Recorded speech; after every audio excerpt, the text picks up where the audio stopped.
Hello everybody, welcome back to hardreset.info channel. In today's video, I'll show you how to easily manage the LAN IP settings on your TP-LINK Deco X50.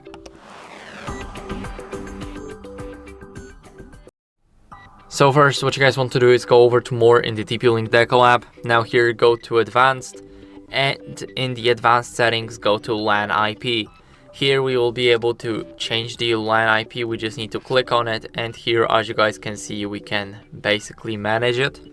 Then after we're done, we can click done, and as you guys can see, I need to change the DNS server address.